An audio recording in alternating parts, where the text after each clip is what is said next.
ሰላም ጤና ይስጥልን አድማጭ ተመልካቾች አዲስ ኮምፓስ ሚዲያ አዲስ 24 አሁን ጀምሯል።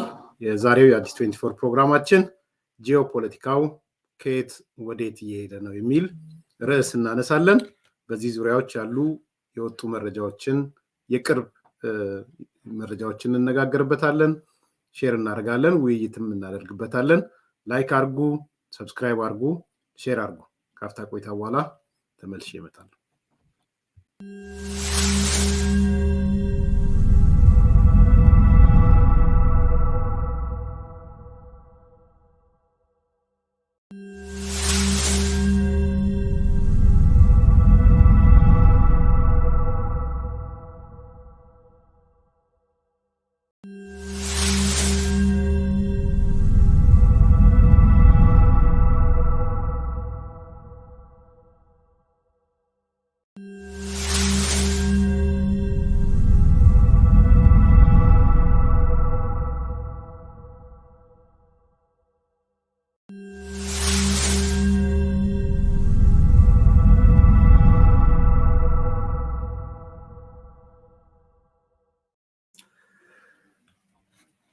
ጂኦፖለቲካው ከየት ወዴት እየሄደ ነው? እንግዲህ ይሄንን ነገር አጫጭር መረጃዎችን ነው የምንለዋወጠው የኢትዮጵያን ማዕከል አድርገን ማለት ነው። በዚህ በኢትዮጵያን ማዕከል አድርገን ስንነጋገር ጂኦፖለቲካው ከየት ወዴት እየሄደ እንደሆነ እናነሳለን። ለመነሻ እንዲሆነን ሰሞኑን የተከሰቱ ዓለም አቀፍ ከኢትዮጵያ ጋር የተያያዙ ፖለቲካዊ ሁኔታዎች አሉ። እነዚህ ከኢትዮጵያ አንጻር ምን እንደሚመስሉ የምናያቸው ወደ 4-5 ጉዳዮችን አያይዘን ልናነሳ የምንችለው ነው፣ ከትላንትናም ዛሬም ጀምሮ ማለት ነው። ምን ክስተቶች ነው ያሉት፣ ምን አዲስ ክስተቶች አሉ የሚለውን አነሳለሁኝ። አንደኛ የአውሮፓ ፓርላማ አባላት በኢትዮጵያ ጉዳይ ላይ አስመልክተው ውይይት አድርገዋል። የዛሬ ዋና ትኩረታችንም የአውሮፓ ፓርላማ አባላት ያደረጉትን ውይይት ማዕከል ያደረገ የተነሱትን ነገሮች፣ በአውሮፓ ፓርላማ ተጋባዥ የነበሩ አካላት አሉ። እነዛ አካላቶች ያነሷቸውን ነገሮች በቪዲዮ ማስደግፈን እናያለን። አንዱ አዲስ ነገር ከአውሮፓ ፓርላማ ጋር ተያይዞ ያለው ነው።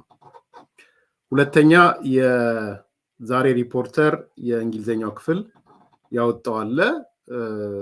በምስራቅ አፍሪካ በተለይ በኢትዮጵያና ሶማሊያ፣ በዚህ በጅቡቲ በአፍሪካ ቀንድ አካባቢ ቱርክና ዩኤኢ ከመጋረጃ ጀርባ እየፈጸሙት ያሉት ነገሮች ወይም ደግሞ በዚህ በአፍሪካ ቀንድ ባለው በተለይ ቅድም በጠቀስኳቸው ሀገሮች ጅቡቲን፣ ሶማሊያን፣ ሶማሊላንድን፣ ኢትዮጵያን እና እዛ አካባቢ ያለው ነገር ከመጋረጃ ጀርባ ያሉት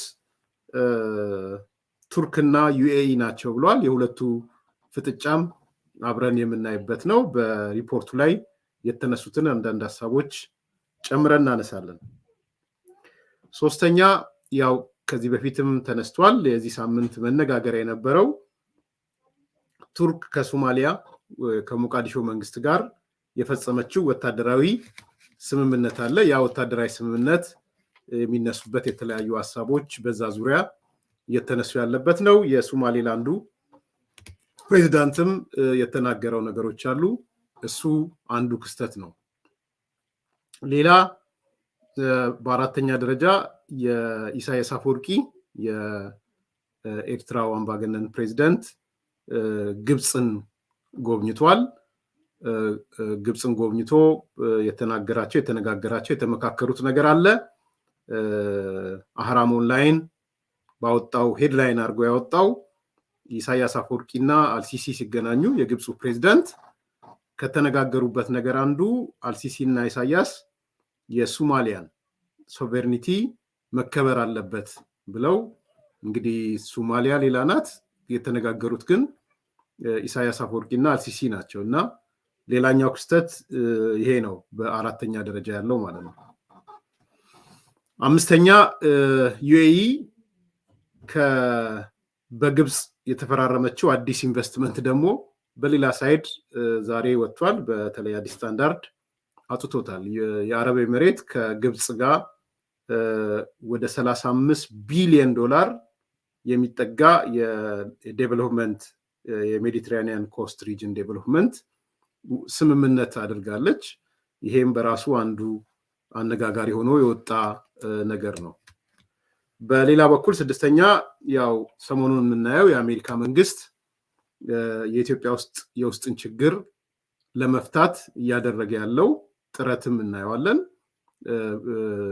በዚህ ለማደራደርም ፍላጎት እንዳለው የአሜሪካ መንግስት የገለጸበትን ሁኔታ እናያለን እና የኢትዮጵያን የውስጥ ችግር መፍታትን እንደ ልዩ ትኩረት አሜሪካኖች ለምን ሰጡት የሚለውን ጥያቄም አብሮ ሊነሳ የሚችል ነው ማለት ነው።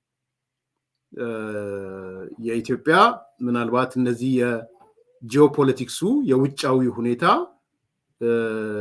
የውስጡ ሲደመርበት ኢትዮጵያ ውስጥ ሊፈጠር የሚችለው ችግር በራሱ ስላለ የኢትዮጵያን የውስጥ ችግር ለመፍታት አሜሪካኖቹ እየተንቀሳቀሱ ያሉበት ነው እና እነዚህን ሁሉ ደምረን ስንመለከተው የጂኦፖለቲካው ከኢትዮጵያ ኮንቴክስት ማለት ነው ከኢትዮጵያ አንጻር ወዴት ነው እየሄደ ያለው ከየት ነው ወዴት እየሄደ ያለው የሚል ውይይት እንዲጫርበት ሐሳብ እንዲሰጥበት በማሰብ ነው ይሄ ፕሮግራም የተዘጋጀውና ብዙ የአካባቢው ሁኔታዎች እያንዳንዱን እንግዲህ ዶቶቹ ሲገጣጠሙ ወዴት ነው ሊወስዱን የሚችሉት የሚለውን ነገር የሚያሳየን ይመስለኛል። በዛሬው ዕለት እንግዲህ ሚዲያ ሞኒተር ሳረግ ያገኘዋቸው ዋና ዋና ጉዳዮች እነዚህን የተመለከቱ ናቸው ማለት ነው እና ከዚህ ውስጥ ግን ልዩ ትኩረት ሰጥተን የአውሮፓ ህብረት ፓርላማ ወይም የአውሮፓ ፓርላማ የተነጋገረባቸውን ነገሮች ስለ ኢትዮጵያ ምንድን ነው ያነሳው፣ ምን አይነት ጉዳዮችን የተመለከተው የሚለውን አብረን እናያለን እና እዛ ላይ ነው ትኩረት የማደርገው ማለት ነው። ስለዚህ እንግዲህ ለአድማጭ ተመልካቾች እነዚህን ነገሮች ስናነሳ ትልቁ መነሳት ያለበት አንግል ከኢትዮጵያ ሁኔታ አንጻር እንዴት ነው የሚታየው የሚለውን ነው። እንደ አገር ልናየው እንችላለን። አገርና ስርዓት ይሄ ሚዲያ በተደጋጋሚ ተናግሯል። አገርንና አገዛዝን ለይቶ ያያል። ብሔራዊ ጥቅምንና የመንግስት መምጣትና መሄድን ለይቶ ነው የሚያየው። ስለዚህ የኢትዮጵያ ስጋቶችን እንደ ኢትዮጵያ ስጋት ነው የማየው።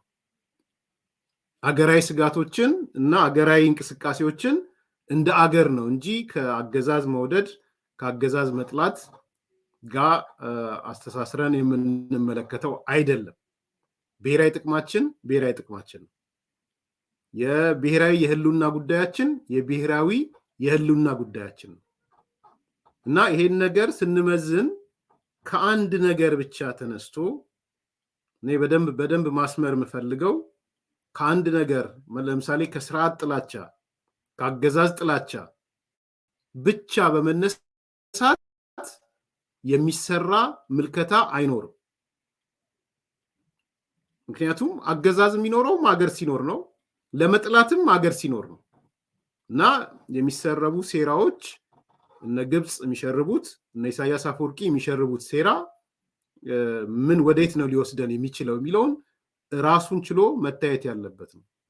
የቱርክ አዲስ እንቅስቃሴ ተርኪ እያደረገችው ያለ ነገር ምንድን ነው እየፈጠረ ያለው የሚለውንም ማየት ነው። ዛሬ ሪፖርተር እንዳወጣው ከመጋረጃ ጀርባ ያሉት ተርኪና ዩኤኢ ናቸው ሲል ምንድን ነው እየነገረን ያለው፣ ወዴት ነው እየሄደ ያለው የሚለውን ነገር መመልከት በጣም ወሳኝ ነው የሚመስለኝ እና ከስርዓት ከአገዛዝ ወጥቶ ማሰብ ይጠይቃል። እንደ አገር ማሰብ ይጠይቃል። ይሄንን በተደጋጋሚ ማነሳው ሆን ብዬ ነው። እኔ ኢትዮጵያ እንድትፈርስ አልፈልግም። መፍረስ ብቻ ነው ብዬም አላምንም። ኢትዮጵያ ውስጥ የመፍረስ አደጋ እልቂትን ደምሮ ነው የሚመጣው ብዬ ነው ማምነው። ይሄን በተደጋጋሚ ተናግሬያለሁ። እልቂቱ ደግሞ አንደኛውን ትቶ አንደኛውን ብቻ የሚያልቅበት ሳይሆን አጠቃላይ ሀገራዊ እልቂት ነው የሚሆነው። የኢትዮጵያ ስጋት የእልቂት ስጋቶች ደግሞ ከውስጥ ብቻ አይደለም የሚመነጩት፣ ከውጭም ይመነጫሉ። በዋናነት የውስጥ ስጋታችን እንደተጠበቀው ነው። የቅድሚያው ሆኖ የውስጥ ችግራችንን አለመፍታት ወደ እልቂት እንደሚወስደን ዋነኛው እንደሆነ ሆኖ የውጭ ስጋትም እንዳለን እውቅና መስጠት ያስፈልጋል። የግብጽ መንግስት፣ የሻቢያ መንግስት ወይም የኤርትራ መንግስት የውስጥ ችግራችንንም ተጠቅሞ ኢትዮጵያን ለማፈራረስ ብቻ ሳይሆን ኢትዮጵያን የእልቂት ድግስ ለመደገስ እየተንቀሳቀሱ መሆኑ እሙን ነው። ለዚህ ደግሞ እንደ መሳሪያ እየተጠቀሙ ያሉት የሞቃዲሾ መንግስት የሶማሊያን ፖለቲከኞች ነው እየተጠቀሙ ያሉ። ይሄ በጣም የሚታይ ግልጽ የሆነ ምስሎች ናቸው። ስለዚህ እዚህ ላይ ድርድር የሚባል ነገር እዚህ ላይ ከግብጽ የምትወግንበት ከሻቢያ የምትወግንበት ከዚህ ከሞቃዲሾ ፖለቲከኞች የምትወግንበት ነገር ክህደት ብቻ አይደለም፣ የሀገር ጥፋት ላይ የሀገር እልቂት ላይ መተባበር ነው ብዬ ነው ማለት። ባለፈው አንዳንድ ጥያቄዎች ተነስተው ነበር። እኔ ህዝብን በምንም ታምር እዚህ ውስጥ አልከትም። የሶማሌም የኢትዮጵያ ሶማሊያም የሞቃዲሾ ሶማሌም የሶማሊያም ሰዎች የጻፋችሁልኝን አይቻለሁ፣ ኮንታክት ያደረጋችሁኝ አይቻለሁ፣ የላካችሁት መልእክትም ደርሶኛል። እኔ ለአንድም ቀን ከህዝብ ጋር አላስተሳስርም።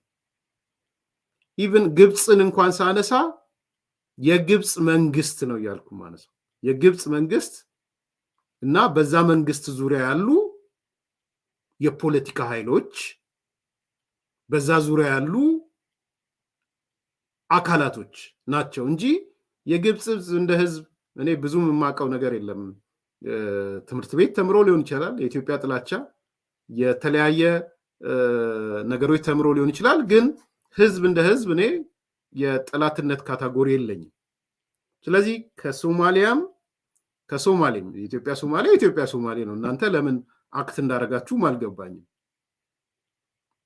የሞቃዲሾ ሶማሊያውያን ግን እንድትረዱ የምፈልገው የሶማሊያ ፖለቲከኞች፣ እዛ አካባቢ ያሉ ልሂቃን፣ እዛ አካባቢ ያሉ የሶማሊያን ብሔርተኝነት እንፈጥራለን የሚሉ፣ እዛ አካባቢ ያሉ የሞቃዲሾን ብቻ ሳይሆን ታላቋ ሶማሊያ በሚል የሶማሊያ ብሔርተኝነት መፍጠር በሚል የአምስት ኮከብ ህልመኞች፣ የዚያድ ባሬ ህልመኞች፣ እነሱ ሁሌም ቢሆን ያንን ብሔርተኝነት መገንባት የሚፈልጉት፣ ሁልጊዜም ቢሆን የታላቋን ሶማሊያ መገንባት የሚፈልጉት በኢትዮጵያ ጥላቻ ነው። በኢትዮጵያ ጥላቻ ነው። ስለዚህ እኔ በተደጋጋሚ የማነሳው የሞቃዲሾም ከሆነ ሶማሊያም ከሆነ የሶማሊያ ፖለቲከኞች ናቸው፣ በፖለቲከኛ ዙሪያ ያሉ ልሂቃኖች ናቸው እንጂ ሶማሊያና ሶማሌ የአንድ ጎሳና የአንድ እንትን ያሉትማ ምንድነው ልዩነታቸው? እውነት እንነጋገር ከተባለ ሞቃዲሾ ውስጥ ያለ የአንድ ጎሳ እና ኢትዮጵያ ውስጥ ያለ ተመሳሳይ ጎሳ ያለው ግንኙነታቸው ከሀገር በላይ የተሻገረ ነው፣ እንኳን ጠላት ሊሆኑ ማለት ነው። ግን ሁለቱ የተለያየ ሀገር ሰዎች ናቸው እና ብዙ ጊዜ ስታነሱ ስለምሰማ እኔ ስናገር አዲስ ኮምፓስ ሚዲያ አዲስ 24 በምንም ተአምር ከህዝብ ጋር የሚያስተሳስረው ነገር የለው፣ ኢንክሉዲንግ የኤርትራ ህዝብ፣ ኢንክሉዲንግ የግብፅ ህዝብ፣ የሶማሊያ ህዝብ። የህዝብ ለህዝብ ችግር ነው ብዬ አላምንም። አንዳንዶቹን ዝርዝር ነገር የእውቀቱም የለኝም በእርግጥ። ነገር ግን በመንግስት ደረጃ፣ በፖለቲከኞች ደረጃ፣ በፖለቲከኞቹ ዙሪያ የተሰባሰቡ ኃይሎች። ስለዚህ ለጥያቄያችሁን በዚሁ መልሼ ለመሄድ እኔ አንድም ኢንተረስት የለኝም፣ አንድም ህዝብን ከህዝብ ጋር የቁርሾ የጠላትነት ፍረጃዎች አላስብም። ኢንጀነራል ግን ኢንጀነራል የማየው ነገር በኢትዮጵያ ጠልነት እመለከታለሁ። በኢትዮጵያ ጠልነትን ከሶማሊያ ፖለቲከኞች፣ ከግብጽ ፖለቲከኞች ከአረብ አካባቢ ፖለቲከኞች እንደ አረብ ሊግም ጨምሮ ኢትዮጵያ ጠል የሆነ ዘመቻዎች እመለከታለሁ። ይሄ ግን መመርመር መቻል አለበት፣ በደንብ መመርመር አለበት። ለምንድነው ካገዛዝ የተሻገረ ኢትዮጵያ ጠልነት ያለው? የለም የምትሉን ካላችሁ እስቲ ፕሮግራም ስሩና ሊየው። ግን ስር የሰደደ ኢትዮጵያ ጠልነትን እመለከታለሁ። ሃይማኖታዊ ገጽታ አለው፣ አይቻለሁ። ሃይማኖታዊ ገጽታ አልፎ አልፎም ብልጭ ድርግም ሲል ነው የምናየው። የኢትዮጵያን ጠልነት ስሜቶች አሉ፣ አረብ ሊግም ነግብጽ ወዘተ ያለ። ስለዚህ በጥቅሉ ስንመለከት ኢትዮጵያ ጠልነት በሰፊው ነው ያለው። አብይም ሄዶ ምናልባት ሻቢያ የሚወደው ሰው እንኳን ዙፋን ላይ ቢቀመጥ ኢትዮጵያ ጠልነት የሚጠፋ አይመስለኝም፣ አሁን ሩጫው እሱ ስለሆነ እና ያንን ግን የምስተው አይደለም፣ ብዙ ጊዜ ሲነሳ ስለምመለከት ማለት ነው። ዞሮ ዞሮ እነዚህ ጉዳዮች ወዴት ነው የሚወስዱት የሚለውን በደንብ መመርመር ያስፈልጋል። የዛሬ ፕሮግራሜ ከዛ ጋር የተሳሰረ ነው። ጂኦፖለቲካው ከየት ወዴት እየሄደ ነው? እነዚህ የምናያቸው መረጃዎች ምንድን ነው የሚያመላክቱት? የአውሮፓ ፓርላማ ስለ ኢትዮጵያ ጉዳይ ተወያይቷል። ምንድን ነው የሚያሳየን? የሪፖርተር ዛሬ ያወጣው ላይ ቅድም እንዳነሳሁት የአፍሪካ ቀንድ ላይ ዩኤኢ እና ተርኪ ከመጋረጃ ጀርባ እያሽከረከሩ ነው ይላል። ምንድን ነው እንድምታው? ቱርክ ከሶማሊያ ጋር የገባችበት ወታደራዊ ስምምነት የምታውቁት ነው። 30% የሶማሊያን ሀብት የምትወስድበት ስምምነት ውስጥ ነው እየገባች ያለችው። ምንድን ነው የሚያሳየን? ኢሳያስ አፈወርቂ ግብጽ ሄዶ ከአልሲሲ ጋር ተነጋግረዋል። ሲነጋገርም ሴንተር ኦፍ ዲስከሽኑን ሶማሊያ ሞቃዲሾን ነው ያደረገው። ምን ማለት ነው? ወዴት ነው የሚወስደው ይሄ? የዩኤኢ ከግብጽ ጋር እንደዚህ አይነት የኢንቨስትመንት ስምምነቶች ዛሬ አድርጋለች። ቅድም እንዳልኩት 35 ቢሊዮን ዶላር ነው፣ ቀላል አይደለም። ምን ሊያመላክት ይችላል? እና በመጨረሻም እንዳልኩት የአሜሪካ መንግስት የኢትዮጵያን የውስጥ ችግር ለመፍታት እየተሯሯጠ ተመልክቻለሁ። በዚህ አጋጣሚ የአሜሪካንን አቋም በጣም ሙሉ ለሙሉ ነው የምደግፈው። አሁንም እየገባኝ ያለው ነገር አሜሪካ እየተንቀሳቀሰች ያለችው የኢትዮጵያን የውስጥ ችግር ለመፍታት የተንቀሳቀሰችበት ምክንያት እየገባኝ ሄዷል። ማለት የራሴ ኢምፕሊኬሽኖቹ። ምክንያቱም ይሄ ውጫዊ ሁኔታ እየመጣ በሄደ ቁጥር ሊጠቀም የሚፈልገው የውስጡን ችግር ነው ሊጠቀም የሚፈልገው። አይ ቲንክ አሜሪካ ገብቷታል ብዬ አስባለሁ። አንዳንድ ውይይታቸውንም ስመለከት ነበር። የኢትዮጵያ የውስጥ አደጋን እንደ ዋና አደጋ ቆጥሮት ነው አሜሪካኖቹ እየተንቀሳቀሱ ያሉት። በዚህ አጋጣሚ አሜሪካኖቹ እያደረጉት ያለው ነገር ትክክለኛ አቅጣጫና ትክክለኛ ነገር።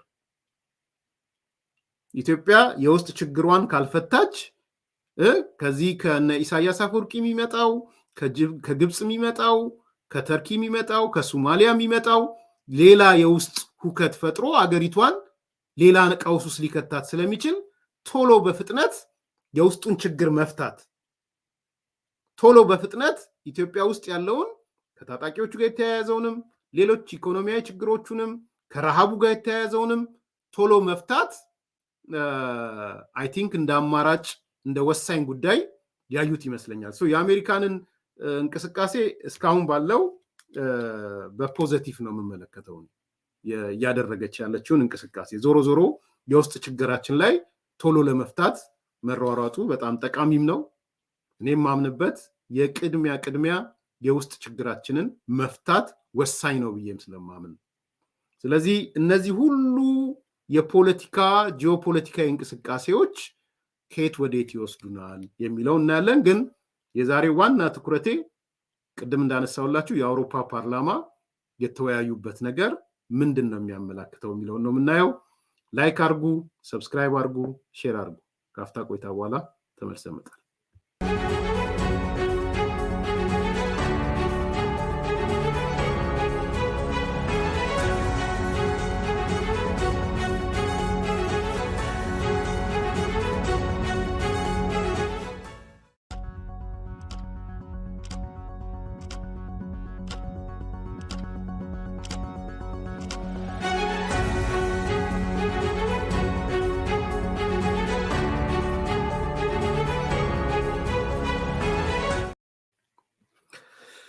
የአውሮፓ ፓርላማ በኢትዮጵያ ጉዳይ ላይ ሰፊ ውይይት አድርጓል። ከዛ ውስጥ ግን እንግዲህ እኔ ቅድሚያ የምሰጠው በዚህ የነብር ጭራ ብለን ያልነው በረሃቡ ጉዳይ የተለያዩ አካላቶች በሰብአዊ እርዳታ ጉዳይ ላይ የተለያዩ አካላቶች የሚሰጡትን ማብራሪያ የሚሰጡትን መግለጫዎች ይዘን መተን ለሚዲያ ማቅረብ ነውና ከዛ አንፃር የአውሮፓ ፓርላማ አባላት ዝርዝር ውይይት ሲያደርጉ አንዱ የወርልድ ፉድ ፕሮግራም ኃላፊዎችን ወይም የተወካዮችን ጠርተው ስለ ኢትዮጵያ አጠቃላይ የሰብአዊ ቀውስን ምን ይመስላል የሚለውን ነገር ያሳዩበት ነውና በዛ በአውሮፓ ፓርላማ ላይ የወርልድ ፉድ ፕሮግራም የዓለም ምግብ ፕሮግራም ተጠሪው የተናገረውን ነገር እንስማውና የተወሰኑ ሐሳቦች እንለዋወጣለን። Honorable chairs, today I bring to your attention the gravity of the situation in Ethiopia, where a perfect storm of interconnected crises threatens the lives and livelihoods of millions, placing Ethiopia on the verge of a humanitarian catastrophe. We confront an urgent and escalating humanitarian situation in Ethiopia. Humanitarian assistance remains an essential lifeline for 20 million Ethiopians, and we estimate that 15.8 million people are currently food insecure and will require food assistance throughout this year. At the heart of the crisis lies the convergence of multiple shocks, each compounding the other with devastating consequences. The people of Ethiopia are grappling with overlapping shocks of armed conflict, climate shocks, disease outbreaks, and the specter of rising inflation. Many parts of the country have been or continue to be ravaged by hostilities, resulting in prolonged displacements of currently 4.5 million people and enormous humanitarian needs. The impact of these challenges is particularly acute in the northern regions of Afar, Amhara, and Tigray. Despite our concerted efforts, the situation continues to deteriorate, with emergency levels of food insecurity expected to spread across these regions, including Tigray. Additionally, over 1 million people in Ethiopia's southern regions are still grappling with the lingering effects of the most recent drought, which was the worst in 40 years, caused by 6 consecutive failed rainy seasons. Ethiopia has, over the past several years, been affected by recurring droughts, increasing in both duration and frequency due to the climate crisis. Due to both domestic and global economic shocks, the inflation rate in Ethiopia is among the highest recorded globally at over 30%.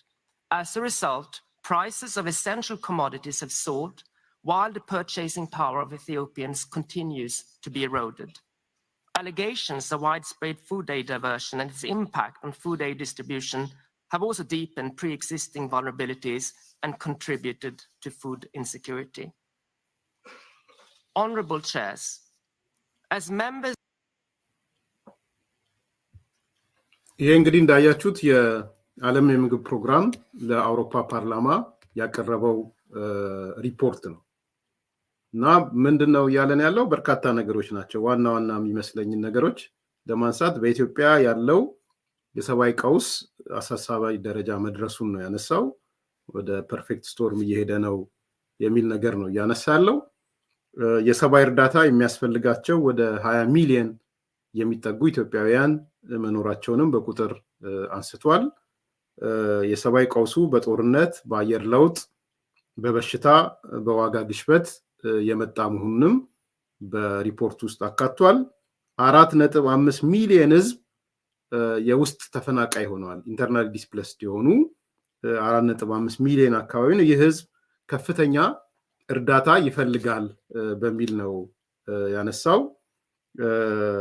በከፍተኛ ደረጃ የደረሰው ይሄ የችግሮቹ በሰሜን ኢትዮጵያ እንደሆነ እነዚህም በትግራይ በአማራና በአፋር ሁኔታዎች ከፍተኛ አስጊ ደረጃ እንደደረሱ ያነሳበት ነው። በደቡብ ኢትዮጵያም ከማውን አዲሱ ነገር ከወርልድ ፉድ ፕሮግራም የሰማነው አንዱ የደቡብ ክልል ነው።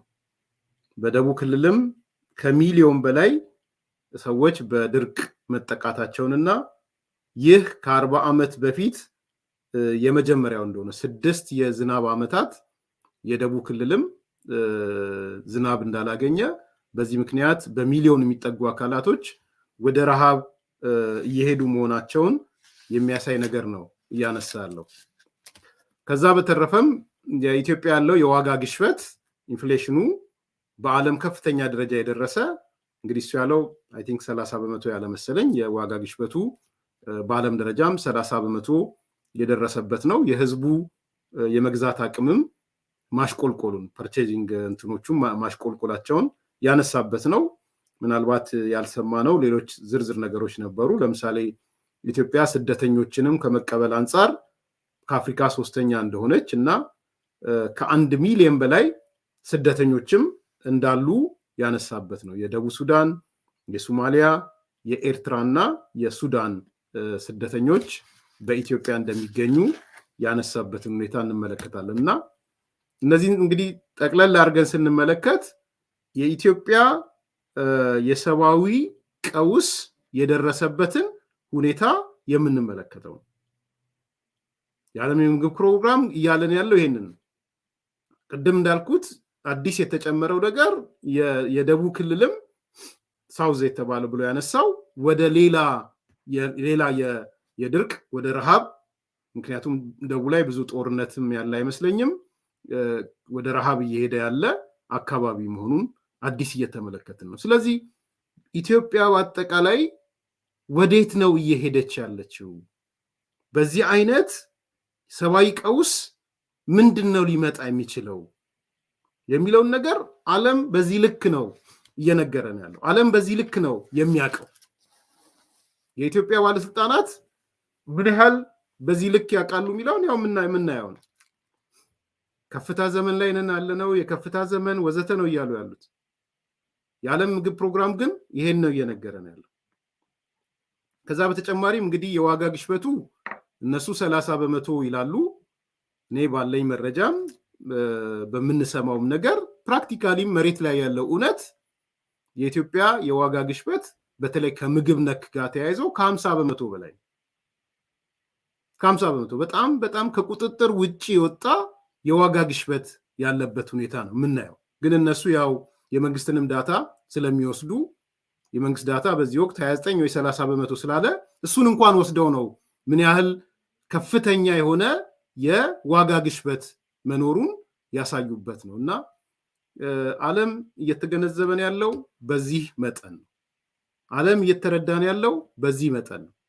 ያለው የሰብአዊ ቀውስ ከረሃብ ጋርም ተያይዞ ከድርቁ ጋርም ተያይዞ ምናልባት የአየር ለውጥ የተባለውም ከጦርነቱም ጋር ተያይዞ ከበሽታዎች ጋር ተያይዞ የኢትዮጵያ ስዕል የሰብአዊ ቀውስ ስዕል በዚህ ደረጃ ሊገለጽ የሚችል መሆኑን እየታየበት ይመስለኛል።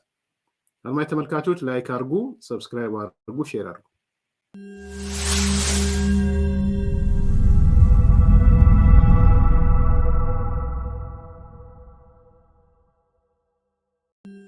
እንግዲህ ሁለተኛው የአውሮፓ ፓርላማ አባላት ኢትዮጵያን የገመገሙበት ነው። እንዴት ነው ኢትዮጵያን የሚመለከቱት? እነዚህ የፓርላማ አባላት ሰሞኑን ውይይት ሲያደርጉ ስለ ኢትዮጵያ ፖለቲካዊ ሁኔታ፣ ስለ ኢትዮጵያ ስላለው ጦርነት፣ ኢትዮጵያ ስለተከሰተው አጠቃላይ ችግሮች፣ ስለ መንግስት ምንድነው የሚያስቡት የሚለው በሁለተኛ ደረጃ የተነሳ ነው። እሱንም እንከታተለው። Ethiopia in their respective services. Before I now give the floor to Thomas Tobe and Udo Bullman for their introductory remarks, let me recall that the conflict in northern Ethiopia is soon going in its 4th year. The Tigray, Amhara, Afar, and Oromo provinces are massively affected, and access to help and the basics of livelihood is blocked for millions of people. In October last year, the United Nations issued a stark warning of a heightened risk of genocide and atrocity crimes in Ethiopia. 10 days ago, the state of emergency in the Amhara region, originally declared in August last year, was prolonged by the Ethiopian parliament for another 4 months, giving the government of Prime Minister Abiy Ahmed the powers to restrict movement, ban public gatherings, and impose curfews. Ethiopia is involved in an unresolved water dispute with Sudan and Egypt and creates, through its engagement to recognize Somaliland, further risk of turmoil in the neighborhood. We shouldn't forget that Addis Ababa hosts the African Union and that a spread of insecurity to the capital region could severely undermine its functioning. The security situation in and around Ethiopia is serious. It is serious, and the deterioration is unfortunately not ruled out. All conditions are united for the EU to act to prevent further deterioration of the situation inside the country and in favor of promoting stability in the entire region. I now give the floor to Thomas Tupi.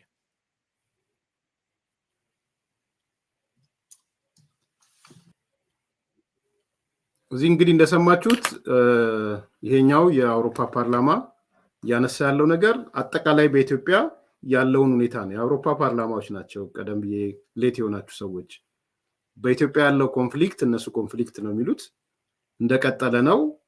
በዚህ ኮንፍሊክት ትግራይ፣ አማራ፣ አፋርና ኦሮሚያ አደጋ ውስጥ ገብተዋል። ባለፈው ጥቅምት የተባበሩ መንግስታት ያወጣው ማስጠንቀቂያ ነበረ the risk of genocide እና atrocity crime የጄኖሳይድ ስጋት እና የአትሮሲቲ ክራይም ሊመጣ እንደሚችል ያቀረበው ሪፖርት ነበር ብሎ ያነሳል። ግጭቱ አሁንም ቀጥሏል። እነሱ እንግዲህ ኮንፍሊክት ነው የሚሉት እንዳልኳችሁ፣ እኛ ግን የእርስ በርስ ጦርነት ነው ያየን ያለ ነው። ዞሮ ዞሮ ኮንፍሊክቱ እንዳለ ቀጥሏል። በተለይ ወደ አማራ ክልል ገብቶ አማራ ክልል የአስቸኳይ ጊዜ አዋጅ እንዲራዘም ድረስ ያደረገ ነው። ይሄ አንዱ ችግር በአማራ ክልል የታየ ነው የሚለው። ሁለተኛ ከጂኦፖለቲክሱም አንፃር ኢትዮጵያ ከግብፅና ከሱዳን ጋር የገባችበት የሰጣ ገባ እስካሁንም መፍትሄ አላገኘም፣ አልተፈታም። ራሱን የቻለ አንድ ችግር እንደሆነ ነው የሚያነሳው። ለሶማሊላንድ እውቅና ለመስጠት የሄደችበት ያለው መንገድም ተጨማሪ ሪስክ ጋልጧል፣ ተጨማሪ አደጋ የጋለጠ ነገር ነው ብሏል። እና ማጠቃለያውም ላይ የኢትዮጵያ ሁኔታ ሲሪየስ ሆኗል፣ ይደግመዋል፣ ሲሪየስ ይሆናል።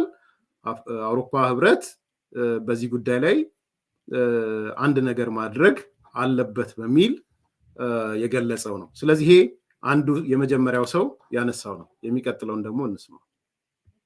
Thank you, David. And I think it is very good that we could have this exchange together between Afet, Deve, and Dwa.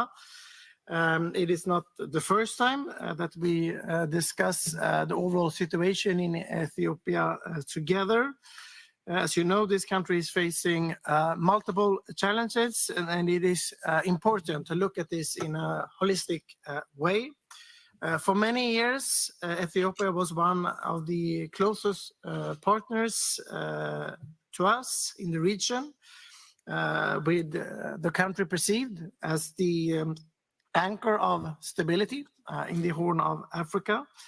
As we know, the situation changed with the eruption of the conflict in the Tigray region, which led to the EU at the end of 2020 to freeze budget support and suspend preparation of a multi-annual indicative program under the NDC instrument. The multi-annual indicative program with Ethiopia for 2024-2027 was launched in October 2023. After the parties to the conflict agreed on the cessation of hostilities in the Tigray region, and because the Ethiopian government made commitments on the peace process and transitional justice and reform. It is now, I would say, a source of great concern to see that the conflict in Amhara region, which erupted last year, has further intensified with reports of alleged violations of human rights. Despite reports from the federal government of improved security, the parliament decided last week to extend the state of emergency in the region without paving the way for a peaceful solution to the conflict. To make matter worse, several regions in Ethiopia are affected by a severe drought. Millions of lives and livestock are at risk, with reports of alarming food insecurity and rising malnutrition. It is estimated that the number of critically food insecure people will continue to grow over the next few months.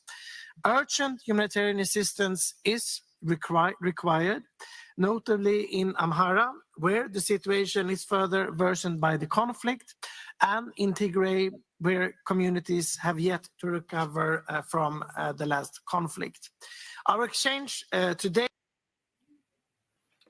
እንግዲህ ዴቪድም ቶማስ የሚባለውም ከዴቪድ ቀደም የተናገረው ሰውዬ ዴቪድ ነው የሚባለው። አሁን ቶማስ የሚባለውም የዚህ የአውሮፓ ፓርላመንት የዛ ማጠናከሪያ ሐሳቦችን ነው ያነሳው። በተለይ ትልቁ ልዩ ትኩረት ያገኘ የሚመስለኝ የአማራ ክልል ያለበት ሁኔታ ብዙ ከዚህ በፊት ትኩረት አላገኘም ነበር፣ ግን እያንዳንዳቸው በአማራ ክልልን ሁኔታ እያነሱ የሄዱበት ነው። ይሄ ጥሩ በጎ ይመስለኛል። በአማራ ክልል ያለው ኮንፍሊክት እነሱ ኮንፍሊክት ነው የሚሉት፣ አሁንም የነሱን ነው የወሰድኩት፣ እየተስፋፋና የሰብአዊ መብት ጥሰት እየተፈጸመ ያለበት ነው። አስቸኳይ ጊዜ አዋጁ የታወጀው ሰላማዊ መፍትሄ ሳይሰጥ ባለመታየቱ ነው የሚል ነገር ቶማስ የሚባለው አሁን የተናገረበት ሁኔታ እናያለን። የረሃቡ እነሱ ድሮት ያሉት በከፍተኛ ሁኔታ በኢትዮጵያ ውስጥ እየተስፋፋ መሆኑንም ያመላከቱበት ነው። ከዛ በመተረፍ ግን በተደጋጋሚ የሚነሳው ምናልባት አንድ የመንግስት ሸውዷቸው ነው ምንድነው አላቅም፣ ሁሉም ተናጋሪዎች የሚያነሷት ነገር የኢትዮጵያ መንግስት ኮሚትድ ነው ትራንዚሽናል ጀስቲስ ለመፈጸምና ሪፎርም ለማድረግ የሽግግር ፍትህን ለማምጣት የገባቸው ቃሎች አሉ የሚል ሁሉም ከራሳቸው የሚያነሱት ነገር ነው እና ይሄ ምን ያህል ወንዝ የሚሻገር ነው ለጥያቄ ውስጥ የሚገባ ነው። ዞሮ ዞሮ ቶማስ በሚባለውም ያነሳው ከዚህ ጋር የተሳሰረ ነው። ሌላው ሶስተኛ ተናጋሪ ያነሳውን እንስማ። will allow us hopefully to understand better the scale of the humanitarian needs and the food security situation in the country. Udo. Thanks, colleagues, Thomas and David. Let me first of all highlight that Ethiopia is a key partner for the European Union in the Horn of Africa, a region of tremendous strategic significance. After the change of power in 2018, many of us observed with hope a country that appeared to be on the way of a historic transition to democracy after years of authoritarian rule and turmoil. Unfortunately, as colleagues highlighted already, the Tigray war brought that transition to a sudden halt. Today, and despite the signing 14 months ago of the Pretoria Agreement that meant an end to the hostilities, Ethiopia is still struggling to regain peace and stability. The new conflict in Amhara is currently the most alarming. However, it is far from being the only place in the country where civilians are targeted and killed in significant numbers, particularly because of their ethnicity. In recent months, the National Human Rights Institution has also reported large-scale extrajudicial killings, mass arbitrary arrests and detentions, sexual and gender-based violence, and the use of child soldiers. On a positive note, the federal government is committed to fostering reconciliation and preventing internal conflicts through a process of national dialogue and to scaling up accountability for human rights violations by establishing a transitional justice policy.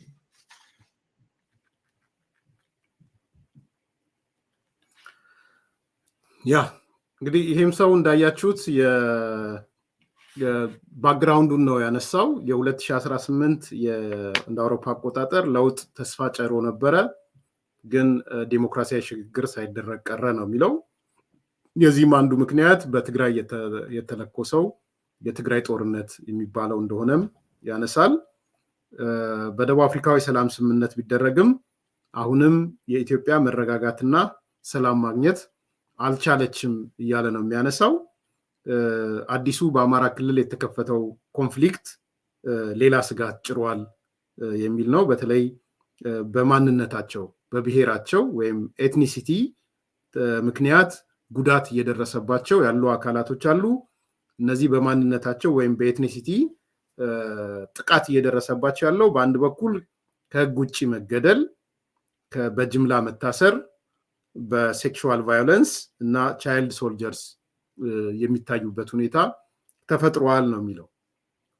እንደ ማጠቃለያም ቅድም ያልኳችሁ ነው። እያንዳንዳቸው ተናጋሪዎች በኢትዮጵያ መንግስት በኩል ፖዚቲቭሊ ተሰራ ብለው የሚያነሱት የሪኮንሲሌሽን ሊጀመር ነው፣ ብሔራዊ እርቅ የሚባለው ናሽናል ዲያሎግ ሊጀመር ነው፣ ብሔራዊ ምክክር ለመጀመር መንግስት ፈቃደኝነት አሳይቷል፣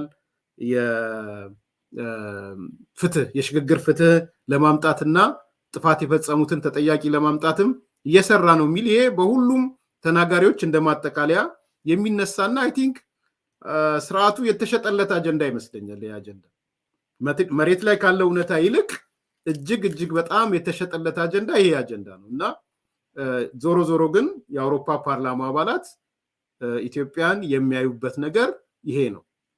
ለዛሬ ግን ትንሽ ትኩረት ሰጥቼ ማየት እንፈልገው ከነሱ ያቀረቧት አንድ ገለልተኛ ተመራማሪ ዶክተር ሳራ ምትባል አቅርበዋት ነበረ ምርምሯን የምርምር ውጤቷን እንድታቀርብ የሷ በአንደኛ በካታጎሪ ነው ያነሳችው። ከትልቁ ተነስታም ወደ ውስን ስፔሲፊክ ጉዳዮች ነው ሄደችው። የኢትዮጵያን ሁኔታም ስዕል የሚሰጥ ነገሮችን ለማንሳት ሞክራለች በአውሮፓ ፓርላማ ውስጥ ማለት ነው። በገለልተኛ ተመራማሪነት ነው ያቀረበችው። የኢትዮጵያ ጉዳይ በ6 መሰረታዊ አንጓዎች ነው ልታነሳ የሞከረችው። ኢትዮጵያን ስትመለከት ልትመለከትበት የቻለው ምርምር የሰራችበት ማለት ነው። ስንት ኢትዮጵያውያን እንደዚህ እንደሚሰሩ እንደሚያቀርቡ አላቅም፣ ግን በጣም በቃ በተጠናከረ ምስማማበት አለ ማልስማማበት አለ። ግን ዶክተሯ ያቀረበችው 1 2 3 4 ብላ የኢትዮጵያን ሁኔታ የሚያሳይ አቅርባለች። ለምሳሌ አንደኛው ጂኦፖለቲክሱን ያቀረበችው እንሰማታለን። ጂኦፖለቲክሱ ወደዚህ እየሄደ ነው የሚል ሐሳብ ታነሳለች። ሁለተኛ የኢትዮጵያ የኢኮኖሚ ሁኔታን ታነሳለች። ኢኮኖሚው በምን ደረጃ ላይ ያለው ምንድነው የኢኮኖሚው ችግር የሚለውን የምታነሳበት ነው። ሶስተኛ የአገሪቷ የውስጥ ፖለቲካ በምን ደረጃ ላይ ነው ያለው የሚል በተለይ ስልጣኑ በአንድ ግለሰብ ላይ እንዴት እንደተሰባሰበ የምታነሳበት አለ። አራተኛ የመንግስት አቅም የመንግስት በተለይ አገልግሎት የመስጠት ማህበራዊ አገልግሎቶችን የትምህርት፣ ጤና ወዘተ የሚመስሉትን የመስጠት አቅሙን ታነሳለች። አራተኛ። አምስተኛ በአገሪቱ የቀጠለው ኮንፍሊክት ነው የምትለው። ያው በአገሪቱ የቀጠለው ግጭት ወይም እርስ በርስ ጦርነት ምን ደረጃ እንደደረሰ የምታነሳበት ነው። መጨረሻ ላይ የኢትዮጵያ ውስጥ ያለው ጠኔና ረሃብ ወይም ችጋርና ረሃብ ወዴት ዳግም መምጣቱን የምታይበት ነው። የሚገርመው እቺ ሴትዮ ከ30 እሷ እንደተናገረችው ማጠቃለያው ላይ ታነሳለች። ከ35 ዓመት በፊት ኢትዮጵያ ነበረች። ልክ ደርግ ሲወድቅ ኢትዮጵያን ሄዳ አይታት ወደ ትግራይም ሄዳ ሁኔታዎችን አይታ ነው የመጣችው። እንግዲህ ከ35 ዓመት በፊት ያለፈው ዓመት ነው ሄደችው ለሪሰርች ሄደችው ማለት ነው። እና ያየችው ነገር እንደማጠቃለያ ስታቀርብ የዛሬ 35 ዓመት ደርግ ሲወድቅ ወይም ያለፈው የወታደራዊ አገዛዝ ሲወድቅ ካየሁት በላይ የከፋ ነገር ነው የተመለከትኩት ነው የምትለው። ኮንክሉዥኑ ላይ ድምዳሜው እሱ ነው። የኢትዮጵያ ያየሁት ሁኔታ ደርግ ሲወድቅ ከነበረው የከፋ የተመለከትኩበት ነው ትላለች። እና በእነዚህ በ5 አንጓዎች ዋና ዋና ካታጎሪዎች ያነሳቻቸውን ነገሮች ጂኦፖለቲክሱን ኢኮኖሚያዊ ሁኔታውን የሀገሪቱ የውስጥ ፖለቲካን የመንግስት አቅም ማነስ ሰርቪስ ዴሊቨሪ ላይ በሀገሪቱ የቀጠለው ኮንፍሊክት እንዲሁም የጠኔ የረሃብ አጀንዳዎችን ያንዳንዳቸውን አንዳንድ ያነሳን እኔ ብዙ ከምናገር ከነሱ የምንሰማቸውን ነገሮች ብናየው ጥሩ ይመስለኛልና የአውሮፓ ህብረት እንዴት ነው ኢትዮጵያን ያያያል ጂኦፖለቲክሱ ላይ ምን አይነት ነገሮች ነው ያያየን ያለ ነው ሚል ጥሩ ስዕል ይሰጣቸዋል ብዬ አስባለሁ ተከታተሉት Thank you, Chair. Good morning. My name is Sarah Vaughan, and I am an independent researcher, and these remarks reflect my own views.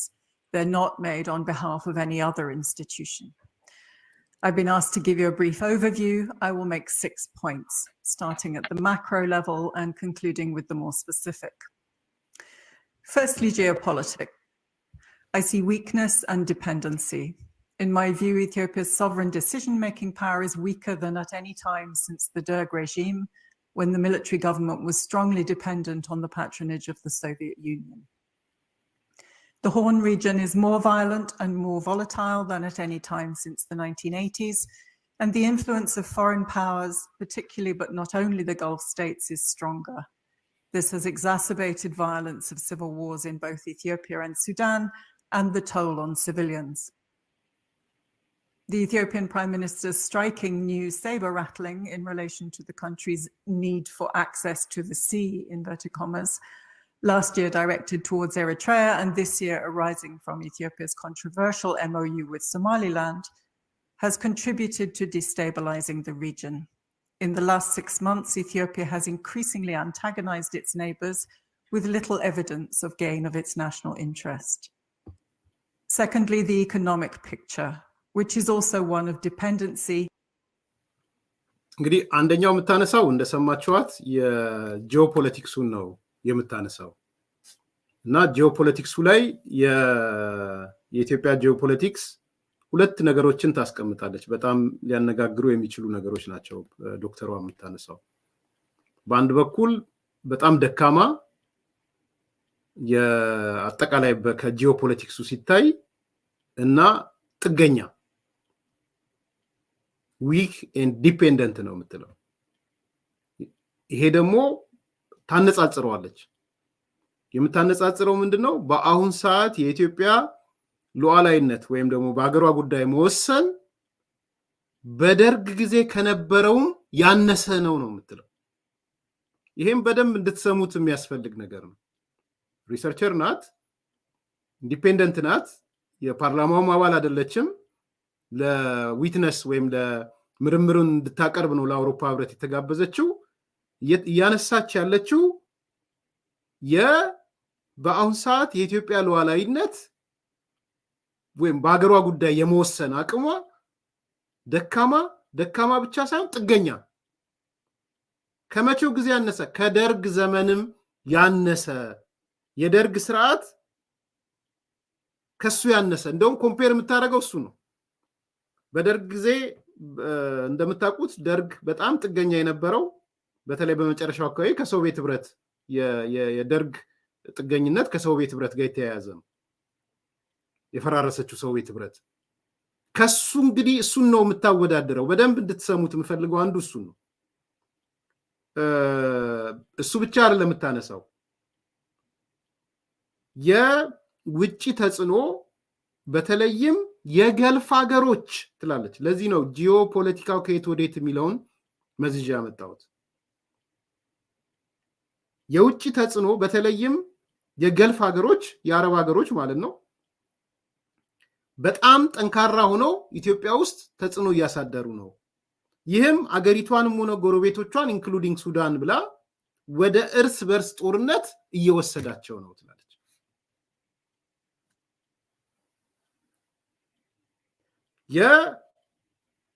የእርስ በርስ ጦርነቱን አንዱ እየተወለደ ያለው ከገልፍ ሀገራት እያደረጉ ካለው እንቅስቃሴ አንፃር ነው ከዛት ምትጨምረው አለ ጠቅላይ ሚኒስትሩ አክሰስ ቱ ዘ ሲ ብለው ከኤርትራ ጋር የፈጠሩት ችግር ነበረ ይሄ ኤምኦዩም ከሶማሊላንድ ለመፈራረም ሄዳቸው አዲስ ሁከት ፈጥሯል ምን ያህል የኢትዮጵያ ናሽናል ኢንተረስት እንደሚያስጠብቅም እርግጠኛ አይደለሁም ነው የምትለው ዞሮ እዚህ ጋር እኔ ራሴም ልዩነት አለኝ ዋናው ግን እንደ ዋና ነጥብ እንደ ዋና ቁም ነገር ምናልባት የዛሬ እንደ ቴክ ሊወሰድ የሚችለው ኢትዮጵያ የጂኦፖለቲካ ድክመቷ ዊክነሱ በጣም ደካማና ዲፔንደንት መሆኗን የገለጸችበት ነገር ነው ከደርግ ስርዓትም የደርግ ስርዓትም ጥገኛ የነበረው ከሶቪየት ህብረት ጋር የተያያዘ ያለሳችበት ነው ምናልባት የተወሰነ እንስማ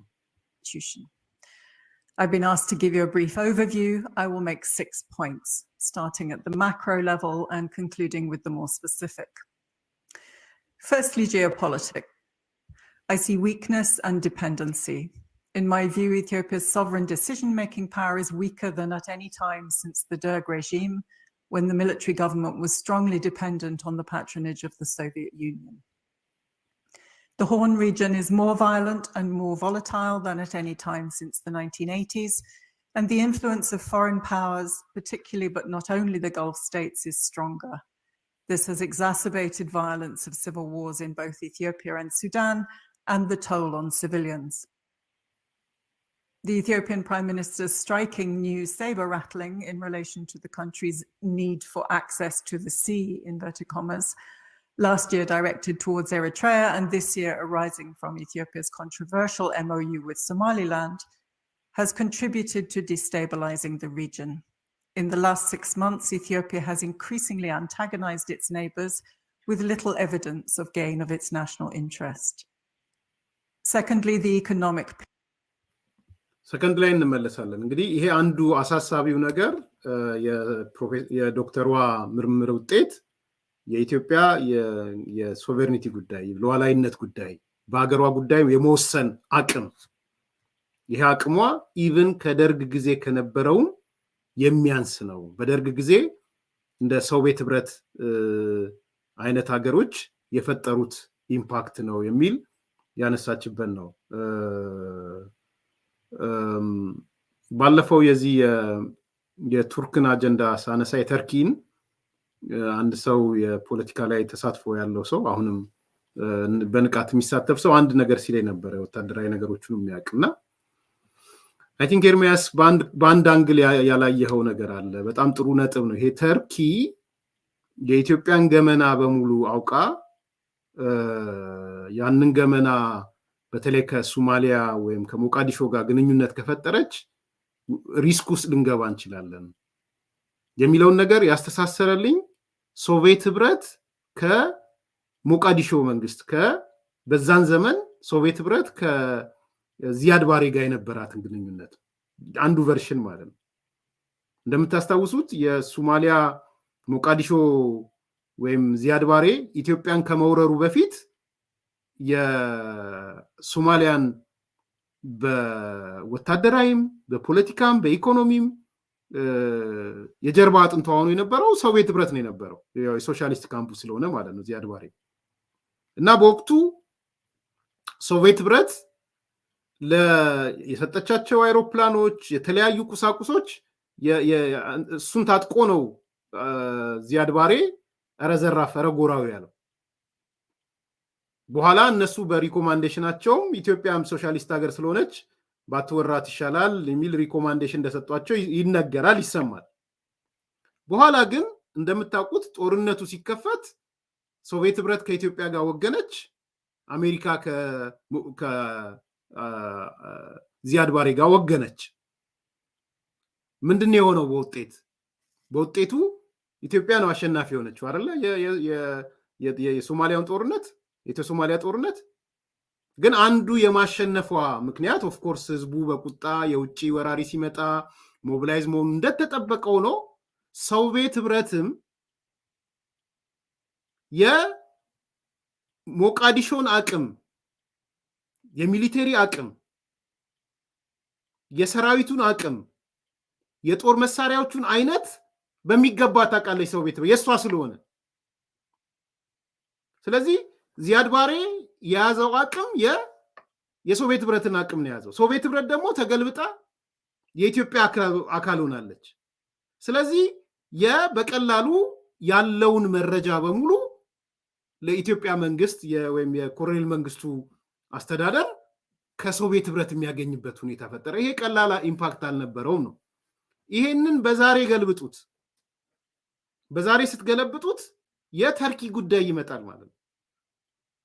ዛሬ የኢትዮጵያን የሚሊቴሪ አቅም ምናልባት ከኤሚሬትና ከሻቢያ ቀጥሎ የኢትዮጵያን የሚሊቴሪ መሳሪያዎች፣ የሰራዊት ብዛት፣ ጥንካሬ፣ ድክመት ከሻቢያና ከኤሚሬትስ ቀጥሎ ቱርክ እጅ ነው ያለው። ምናልባት ድሮኖቹም በቱርክ እጅ ያሉ ድሮኖች ናቸው አብዛኞቹ። ስለዚህ ነው የቱርክ ወደ ሶማሊያ መሄድ የራሱ የሆነ ስጋቶች ኦፍ ኮርስ ኮስት ቤኔፊት መስራታቸው አይቀርም። ተሯሩጠው ቱርኮች መተውኛ ከኢትዮጵያ ጋር የተሳሰረ አይደለም ወዘተ ወዘተ ብለው ቢናገሩም ሶቪየት ህብረትን ያየ በእሳት አይጫወትም ነው መሆን የሚገባው የነበረው። ቢኮዝ ከሞቃዲሾ ጋር ከዚያድ ባሬ ጋር ነበረች ሶቪየት ህብረት፣ ወደ ኢትዮጵያ ስትመጣ አድቫንቴጅ መተናል ብለን ያስባል። አሁንም የቱርክ ጉዳይ ከዛ ጋር ሊተሳሰር የሚችል ነው። ዞሮ ዞሮ ዶክተር ዋይ ያነሳች ያለችው ኢትዮጵያ በራሷ የመወሰን አቅም በሉዓላዊነቷ ላይ የመወሰን አቅሟ እየተዳከመ ጥገኛ እየሆነች ሄዳለች። ጥገኛ ከሆነችባቸው ደግሞ አንዱ የገልፍ ሀገሮች በኢትዮጵያ ዙሪያ መሰባሰባቸው ነው። አንዱ ጂኦፖለቲክሱ ይሄን ነው የሚያመላክተው የሚል ነው የምታነሳው። ሁለተኛው እንስማው። Picture, which is also one of dependency, here just about averting collapse. Antagonized its neighbors with little evidence of gain of its national interest.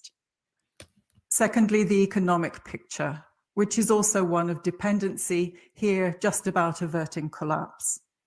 Ethiopia's revenues from taxes and exports continue to decline, with the latter artificially boosted by the export of minerals. Mining is increasingly important, and it comes with high levels of conflict risk.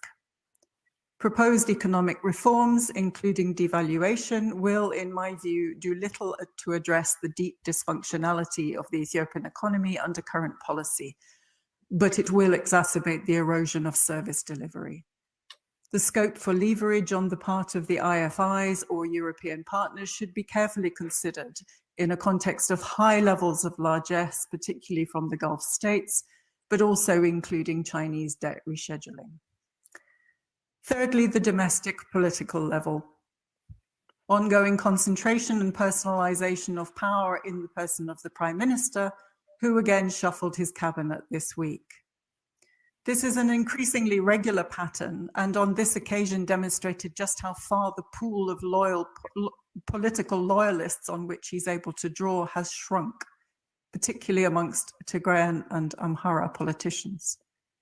Over the last 6 months, prominent Oromos and Amharas have withdrawn from the ruling Prosperity Party, and along with key opposition figures, many are now based outside the country or jailed. Fourthly, the erosion of state delivery capacity. One of the most important and least talked about effects of the last decade of underfunding and political centralization has been the disintegration of local state delivery capacity in health, education, agriculture, or relief. One of Africa's most effective developmental states is now subject to widespread inertia, corruption, or collapse at the micro level. Many of the data sets key to performance evaluation have been discontinued or eroded. Fifthly, እንግዲህ 2 3 4ን አንድ ላይ እናያቸው ብዬ ነው ዶክተር ዋይ ያቀረበች ያለችው። ያው እነሱ ሲናገሩትም ምንድነው እኛ ብቻ ከምንናገረው የነሱስ ምንድነው ያሉት ሪሰርቸሮች ናቸው። እንግዲህ ፖለቲካ አፊሊየትድ አይደለችም። እንደ አንድ ሪሰርቸር አውሮፓ ፓርላማ ይቅርታ ጋብዟት እየተናገረች ያለችው ነው። ስለ ጂኦፖለቲክሱ ተነሳች። የኢትዮጵያ ሉዓላዊነትን በጣም ዊክና የመወሰን አቅሟ ጥገኛ የሚል አንድ ስዕል ስላለች። ሁለተኛ የኢኮኖሚ ሁኔታ ነው። የኢትዮጵያ ኢኮኖሚ ምንድነው የሚመስለው? እሱም ጋር በግልጽ ነው ያስቀመጠው። ጥገኝነትና ወደ መክሰም እየሄደ ያለ on the verge of collapse ነው ያለች ያለችው። ጥገኝነት አለበት፣ ወደ መክሰምም እየሄደ ነው። እንግዲህ ፌልድ ስቴት የሚባለው ነገር ነው ያ ኢንዳይሬክትሊ ፌልድ ስቴት ሆናለች ከምትል የፌልድ ስቴትን ባህሪያች ነው የማሸሸ መንግስታት ባህሪ ነው ያነሳችልን ያለችው አንዱ የኢኮኖሚ መላሸቅ ነው የማሸሹ መንግስታት የከሰሙ መንግስታት አንዱ ባህሪ እሱ ነው ከታክስና ከኤክስፖርት የሚገኘው ገቢ ወይም ሬቬኒው በእጅጉ ቀንሷል ነው የምትለው አርቲፊሻል በሆነ መንገድ ከማዕድን የሚገኘው ነው ማዕድኑም ቢሆን ሪስክ አለው አደጋ አለው የሚል ነገር ነው የምታነሳው በኢኮኖሚው ላይ አሁንም ኢኮኖሚው ላይ የገልፍ ሀገሮችና ቻይና ተሳትፎ እያደረጉ ያሉበት ሁኔታ ነው እና ያንንም የመቆጣጠር ባህሪ በኢኮኖሚው ላይ የሚታይ ነው ብላ ነው የምታነሳው እንግዲህ ከአውሮፓ ህብረት ኢንተረስት አንፃርም ተነስታ ይሆናል ይሄን የምታነሳው ሶስተኛ የሀገሪቱ የውስጥ ፖለቲካ ነው የውስጥ ፖለቲካው ምን ይመስላል የሚል ነው ሶስተኛ ያነሳቸው በጣም እዚህ ላይ አስገራሚ ነገሮች ናቸው እንግዲህ ብዙ ጊዜ ስንናገር የነበረው ነው ግን በፕሮፌሰሯ በዶክተሯ ምርምር ውስጥ የተካተተ ነው ምንድነው ያለችው ስልጣን በጠቅላይ ሚኒስትሩ ስር እየተጠቃለለ ነው ፐርሰናላይዜሽን ኦፍ ፓወር ያ ልክ ነህ ስልጣን በአንድ ግለሰብ ስር እየተጠቃለለ ነው የሚል ነው ይሄ እንግዲህ ኢትዮጵያ ወዴት ነው እየተጓዘች ያለው የሚል የአዲስ ኮምፓስ ቤተሰቦች በተደጋጋሚ ከኔ ስትሰሙ የነበረው ወደ ፍጹም አምባገነንነት ወደ ታይራኒና ወደ ታይራንት ሰውየው ወደ ታይራንት ስርዓቱ ወደ ታይራኒ እየሄደ ነው ሳነሳ የነበረው ስለዚህ አሁን መጥቶ ዶክተሯ የምታረጋግጠው ለአውሮፓ ፓርላማ የሚያቀርበችው ስልጣን በጠቅላይ ሚኒስትሩ ስር እየተጠቃለለ ነው የስልጣን ሽግሽጉ መደበኛ አሰራር ሆኗል በተለይ ይሄ የስልጣን ማውረድና ማንሳት የስልጣን ማባረርና ማምጣት በቃ መደበኛ አሰራር ሆኗል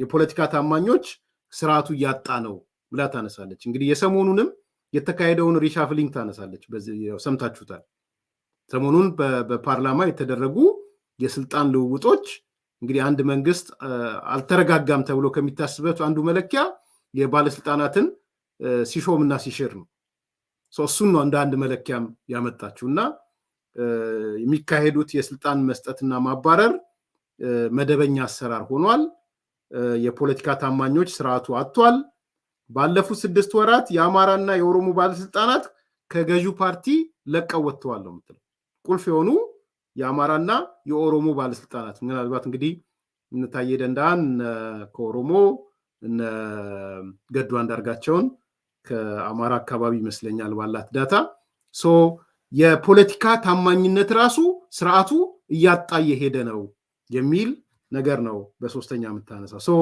የሀገሪቷ የውስጥ ፖለቲካ ተሰብስቦ ወደ አንድ ግለሰብ እየተሰባሰበ ስልጣኑ ወደ አንድ እየተሰበሰበ መሄዱን የሚያሳይ ነው አራተኛ የመንግስት አገልግሎት የመስጠት አቅም ስቴት ዲሊቨሪ ካፓሲቲ ያለችው በጣም እየወረደ መሄዱን ያቺ በልማታዊ መንግስት ወይም በስቴት ዴቨሎፕመንታል ስቴት ውጤታማ የነበረች ሀገር አሁን የኮራፕሽን መናኸሪያ ሆናለች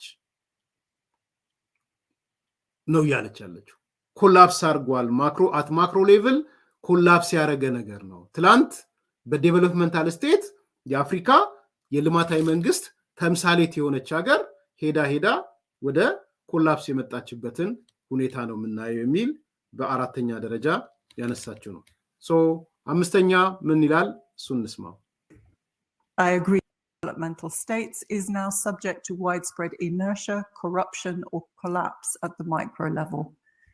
Many of the data sets key to performance evaluation have been discontinued or eroded. Fifthly, I agree with the pessimism already expressed in the introductory remarks. Unresolved domestic conflict continues in at least 3 important regions to drain the resources of the country and boost human rights abuses. In Amhara, a popularly supported but fragmented insurgency has seen the army deployed since August last year in an increasingly bloody campaign. As has been noted, a 6-month state of emergency was recently renewed.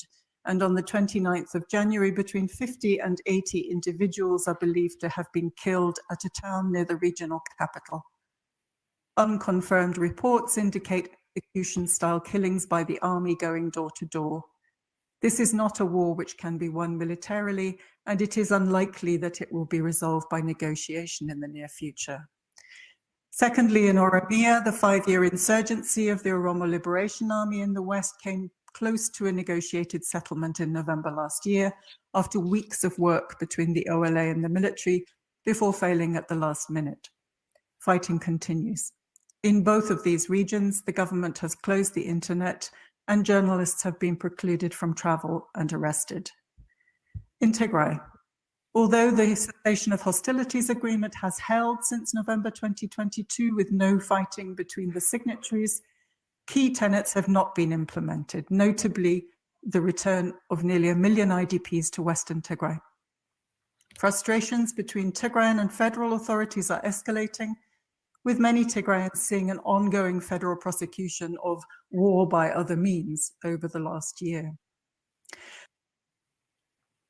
እዚህ ላይ በጣም ብዙ ነገር ነው የምታወራው ዶክተሯ እንደምታዩት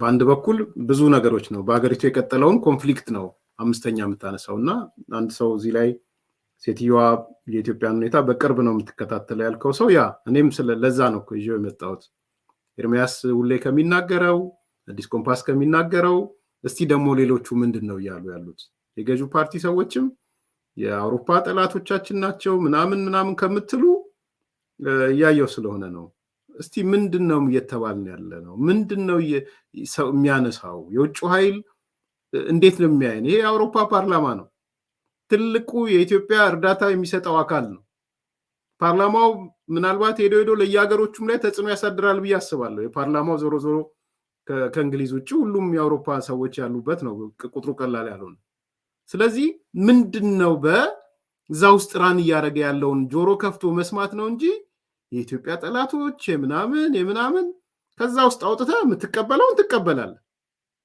ማትቀበለውን ይሄ ትክክል አይደለም ትላለህ እና እንደዚህ አይነት ደግሞ ኢንዲፔንደንት ሪሰርቸሮች እንደዚህ አይነት ነገር ሲያመጡ ኦኬ ምንድነው ያሉ ያሉት ይሄ እኔ ለምን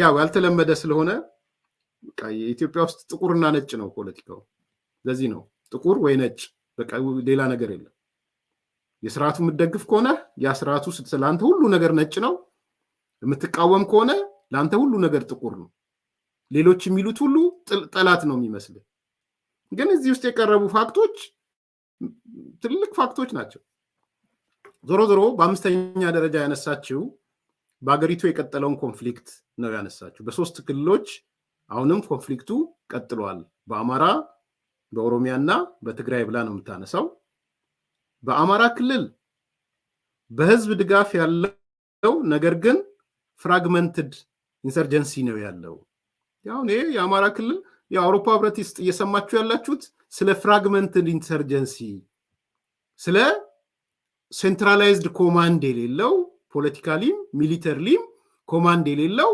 ታጣቂ ኃይሎች ያሉበት ነው ይሄ ነው አውሮፓ ህብረት እያወራ ያለው ሶ ተቋሚውም ይሄን ሊወስድ ይገባል ማለት ነው ኢስ ፋክት ፍራግመንትድ ነው ያ ፍራግመንትድ የሆነ ግን በተደጋጋሚ እንደማነሳው የህዝብ ቅቡልነት አለው አሁን ህዝቡ የኔ ነው የሚለው አካል ነው ፋኖም እንበለው የኛ ሰዎች ናቸው የኛ ልጆች ናቸው ሚል ስሜት በህዝቡ ውስጥ አለ ይሄ ምንም ጥያቄ የሚገባበት አይደለም ግን የተበጣጠሰ ነው የተበታተነ ነው ፍራግመንትድ ነው ይሄ አንዱ ያየውት ነው የምትለው ሁለተኛ በአማራ ክልል ያለው ሁኔታ አስደንጋጭ ነው ያስቸኳይ ጊዜ አዋጁ ታድሷል ደም አፋሳሽ ሁኔታዎች ቀጥለዋል የጅምላ ግድያ እየተካሄደ ነው መከላከያ ቤት ለቤት እየሄደ ግድያ ይፈጽማል የአውሮፓ ህብረት ውስጥ እየተነሳ ነው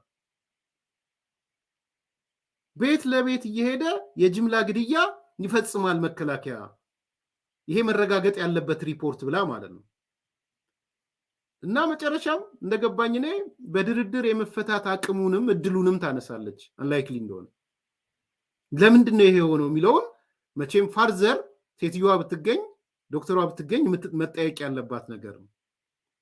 አንድ ያነሳችው አማራ ክልል ያለው ሁኔታ አውሮፓ ፓርላማ ውስጥ የቀረበበት ነው። ሁለተኛው ኦሮሚያ ነው። ኦሮሚያ የስምምነቱ መጨረሻ ሰዓት ላይ ውድቅ ሆነ ነው የምትለው። ያ ስምምነት ውድቅ በመሆኑ ጦርነቱ ቀጥሏል። በኦሮሚያ ያለው አትሮሲቲም የሰብአዊ መብት ጥሰትም የአገልግሎትም ኢንተርኔት ወዘተ የሚባሉት ነገሮች ችግር ውስጥ ገብተዋል ብላ በኦሮሚያም የቀጠለበትን ሁኔታ ታነሳለች። ሶስተኛ ትግራይን ነው የምታነሳው። ትግራይን ስታነሳ 2-3 ቁም ነገሮችን ታነሳለች ከሴትዮዋ ማለት ነው። ስምምነት መደረሱን አፕሪሼት አድርጋ ስምምነት ቢደረስም የደቡብ አፍሪካው ስምምነት ማለት ነው ወሳኝ የሆኑ የስምምነቱ አንቀጾች ግን ተግባራዊ አልተደረጉም ትላለች። ወሳኝ የሆኑ ለምሳሌ አንደኛ የምታነሳው ወደ ምዕራብ ትግራይ መመለስ ያለባቸው ወደ ሚሊዮን የሚጠጉ ተፈናቃዮች አልተመለሱም ትላለች። አንደኛው ነው። ይሄ የትግራይ ክልል የሚጠይቀው ጥያቄ ነው።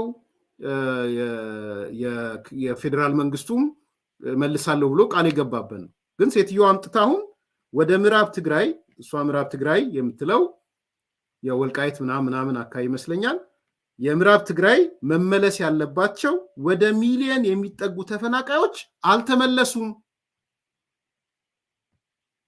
የሚል አንድ ታነሳለች።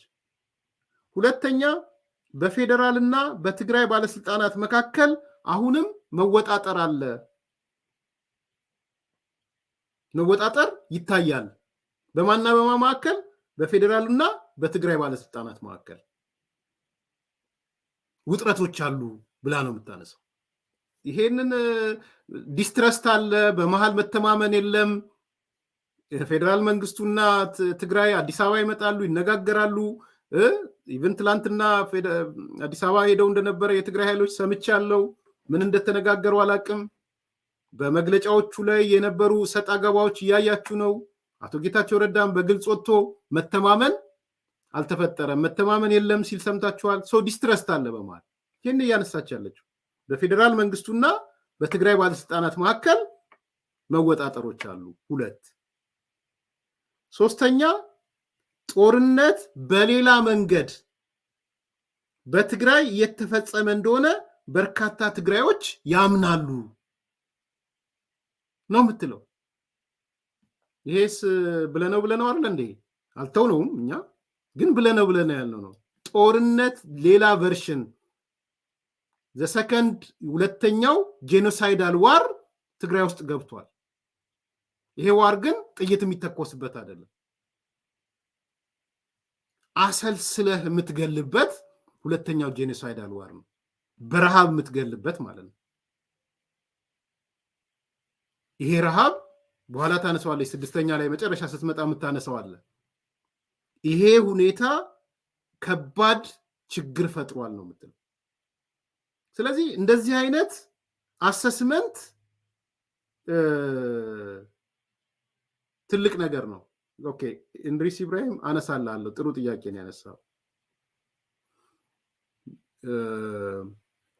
ስለዚህ ከትግራይ አንጻርም ነምበር 1 ወደ ምዕራብ ትግራይ መመለስ ያለባቸው ወደ ሚሊዮን የሚጠጉ ተፈናቃዮች አልተመለሱም። በፌደራል ትግራይ ባለስልጣናት መካከል መወጣጠር አለ። የጦርነት በሌላ መንገድ በትግራይ እየተፈጸመ ነው እንደሆነ በርካታ ትግራዮች የሚያምኑበት ሁኔታ እንዳለ። ሰከንድ ጄኖሳይዳል ዋር አለ። ጥይት የተተኮሰበት ሳይሆን የሳይለንስ ኪሊንግ የሆነ በዝምታ ውስጥ አመንምኖ የሚገል ማለት ነው በረሃብ። ስለዚህ ይሄን አሰስመንት ነው የሰራችው። አሁን ሰው መውሰድ ያለብህ እንድሪስ መለሳለሁ ያልኩ ዓለም የሚገነዘብህ በዚህ መልኩ ነው። የዶክተራን ንግግር ምን ይጠቅመናል የሚል አንስቶ ስለሆነ እንድሪስ ዓለም የሚገነዘበው ኢትዮጵያን አሰሳረግ እንዲህ ነው፣ በአውሮፓ ፓርላማ የቀረበ ማለት ነው። ዘን ከዚህ ውስጥ የምትወስደውን ውሰድ፣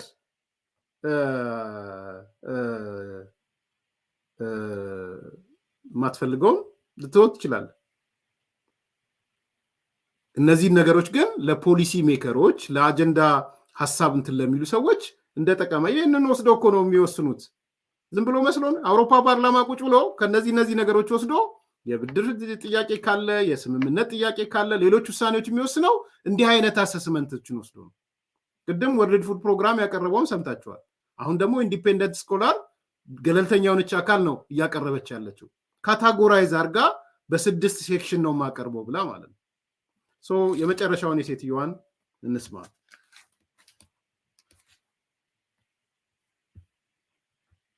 Finally, the return of starvation and famine.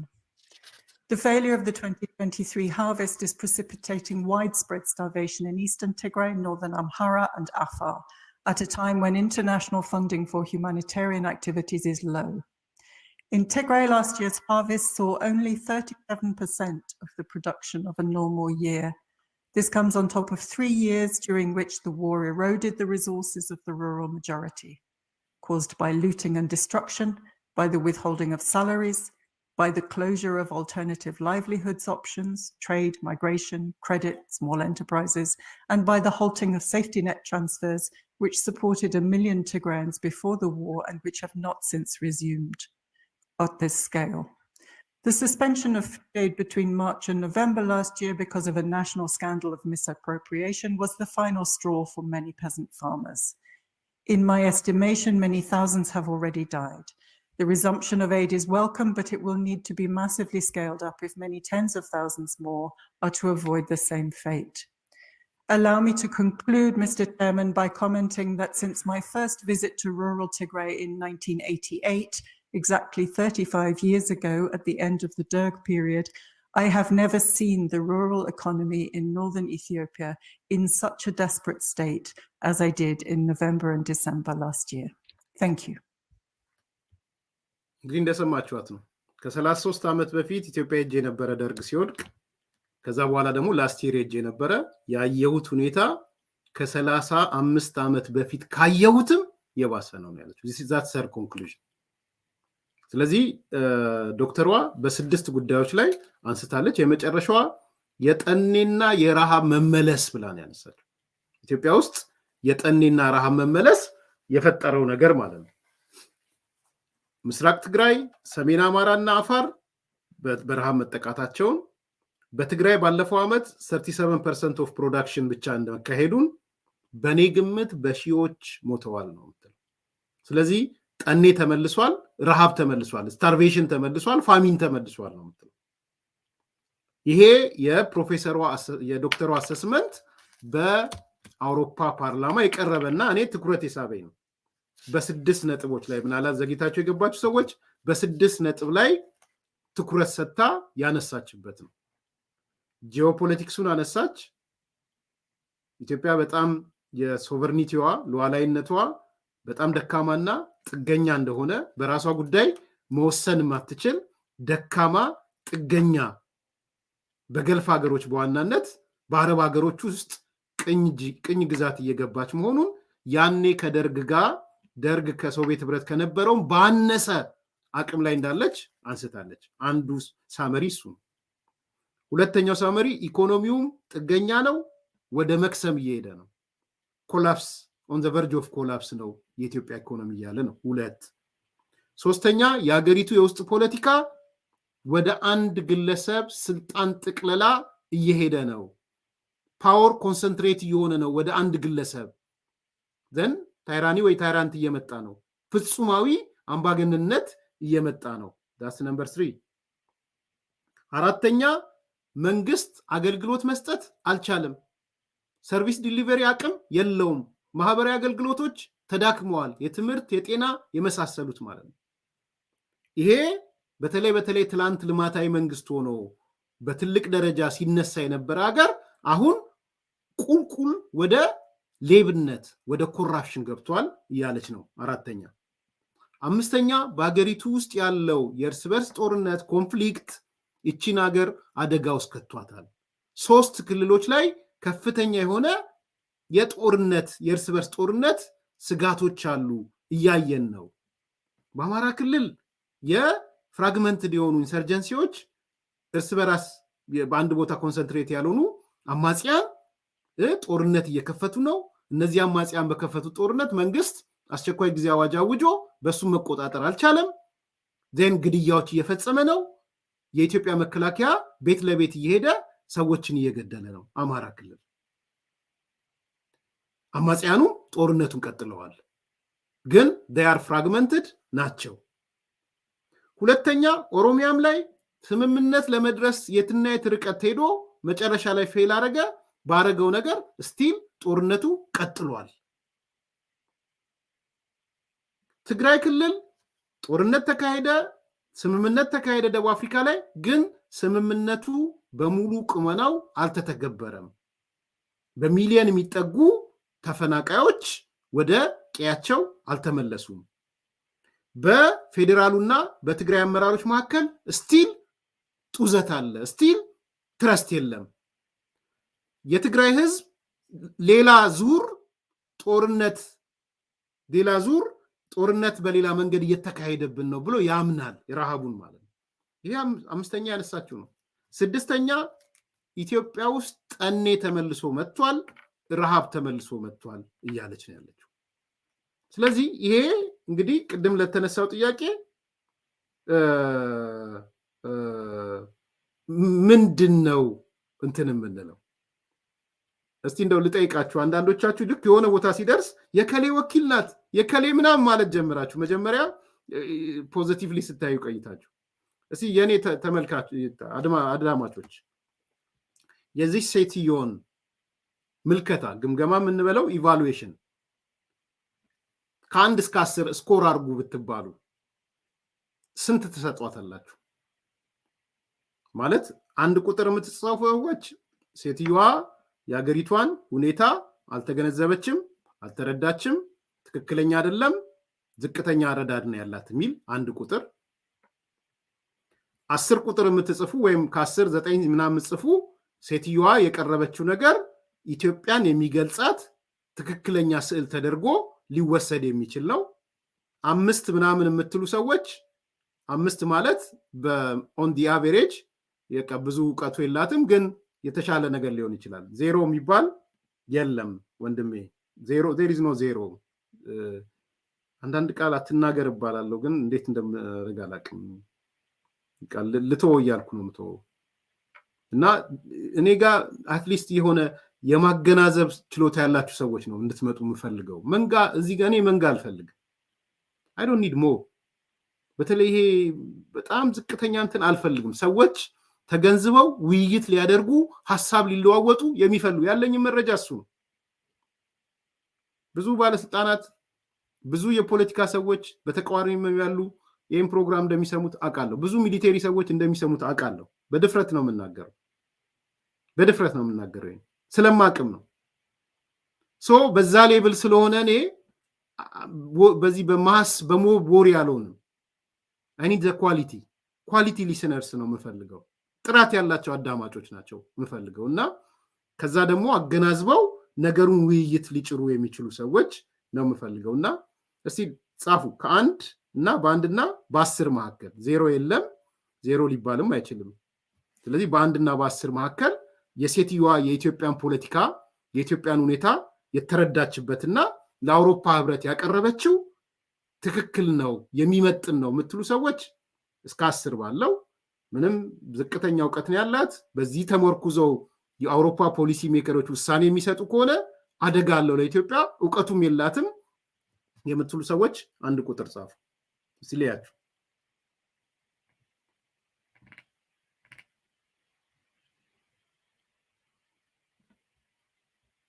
ኦኬ ኤችኤንዲኤም 7 ከላይ ልጀምር። በጣም ብዙ ሰው ጽፏል።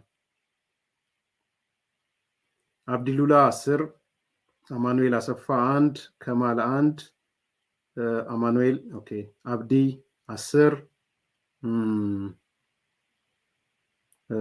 አማኑኤል 1፣ ተስፋዬ ኔጌቲቭ 1። አሁን ኔጌቲቭ 1 የሚል ንግግር የለንም። ቶለሳ ተስፋዬ ቶለሳ ተስፋዬ ዳባ ቴንክ ዩ ኦኬ። አማኑኤል ኦኬ። መሰረት 100% ነው። ከ1 እስከ 10 ነው ያው 100% ይሄን ማለት ነው። ኦኬ። አብዱሉባ 10፣ ሙሴ 9፣ ሰራዊት 10 ፋክት ቼከር 9 ኦኬ ውስ 10 ዮናስ 10 አማኑኤል አሰፋ 1 ኤችኤንዲኤም 7 ከማል ሐሰን 1 ሞጆ 100 ኦኬ ያው 10 ማለት ነው ዮናስ ዳዊት 10 አማኑኤል አሰፋ 1 ወረሳው 1 አሌክስ 10 ሰራዊት 10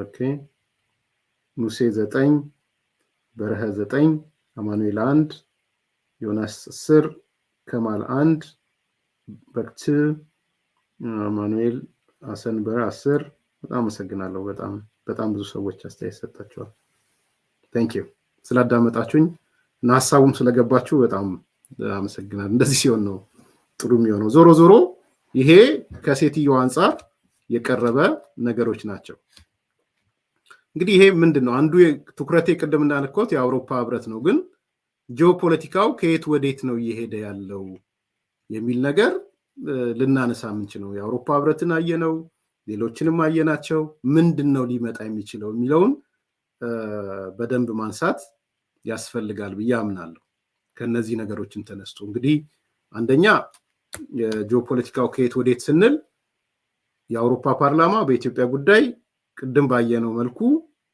ውይይት እያደረገ ነው የፓርላማው ውይይት ወደ አባል ሀገሮች መሄዱ አይቀርም ያኔ የሚወሰኑ ውሳኔዎች ከነዚህ ነገር ተመርኩዘው ነው የሚወሰኑት ስለዚህ የራሱ ጠቀሜታ አለው የራሱ የሆነ ጉዳቶችም ሊኖሩት ይችላል ይሄ አንደኛው ጉዳይ ነው ሁለተኛ ቅድም እንደመንደርደሪያ ያነሳዋቸው የተመለከትናቸውም ነገሮች እዚህ ውስጥ ሊገቡ የሚችሉ ነው ሴትየዋ ያነሳቻቸው ቀደም ብዬ እንደተጠቀስኩት ዛሬ በወጣው የእንግሊዘኛው ሪፖርተር ጋዜጣ እንደተገለጠው የአፍሪካ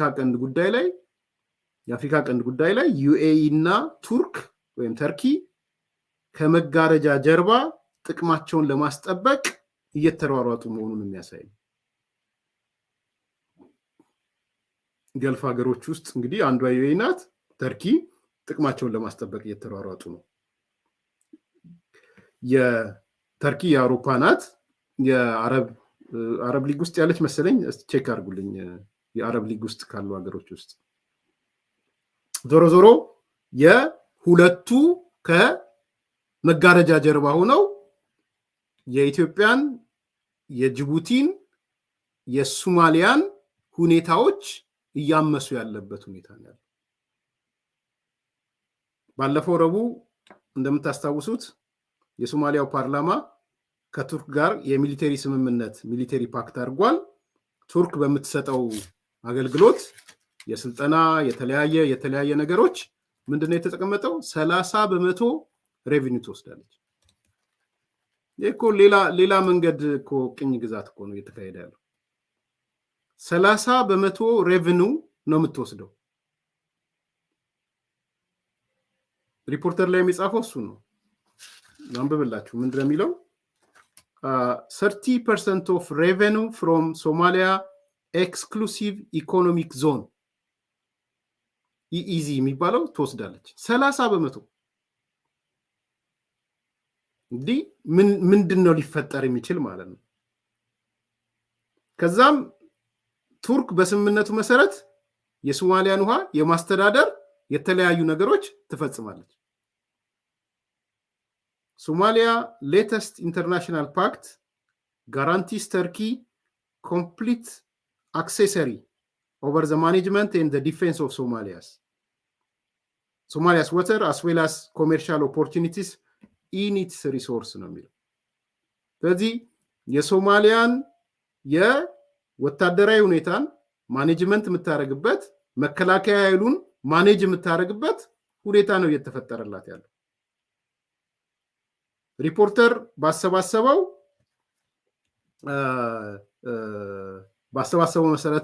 መረጃ መሰረት እንዳይጠቀስብኝ ስሙ ብሎ ከአንድ ምንጭ የሰበሰበው ነገር አለ ሪፖርተር በዛሬው እንትን ላይ ምንድነው የሚለው ምዕራባውያን ይላል የሶማሊያ የጦር መሳሪያ ማዕቀብ ያነሱት አልሻባብን ለመዋጋት ብቻ አይደለም እንደምታውቁት የሶማሊያ የጦር መሳሪያ ማዕቀብ ተነስቷል እና ምዕራባውያን ያነሱበት አንዱ ምክንያት ለአልሻባብ ነው። ሌላኛው ምክንያት ግን ዩኤኢን አረብ ኤሚሬትን እንቅስቃሴ ለመቆጣጠር ነው ነው። እንግዲህ የምዕራባውያንም ሩጫ እዚህ ውስጥ ትመለከታላችሁ ማለት ነው።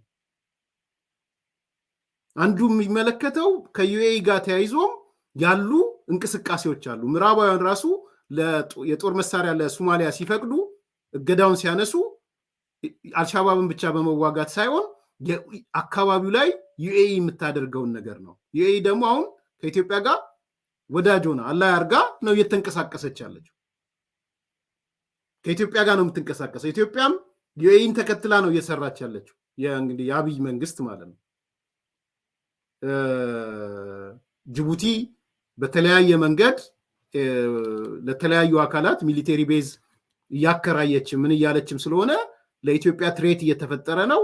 ስለዚህ ኢትዮጵያ አማራጮችን ለማሰብ ከዩኤኢ ጋር ከአረብ ኤሚሬት ጋር እየተንቀሳቀሰች ያለበትን ሁኔታ ነው የምናየው። ምን ያህል ጂኦፖለቲካው እንደተመሰቃቀለ የምትመለከቱበት ማለት ነው።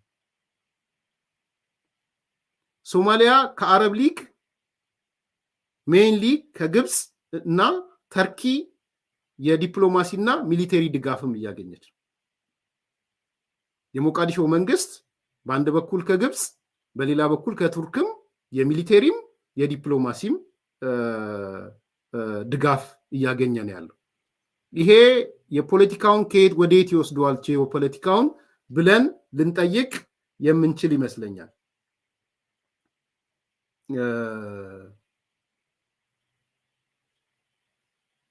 ይሄ ከባድ ነገር ነው። እኔ በተደጋጋሚ ነው ማነሳው። የሞቃዲሾ መንግስት የራሱ አጀንዳ አይደለም ያለው።